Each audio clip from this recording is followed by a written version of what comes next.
This is our territory. Station lang ng mga fisherman natin. We are united to defend and protect what we have.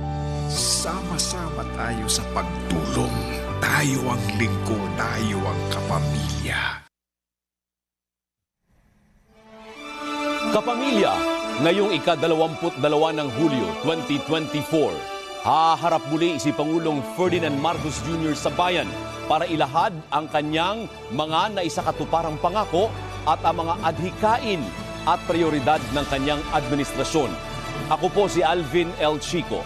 Ito ang ABS-CBN Special Coverage ng State of the Nation Address 2024.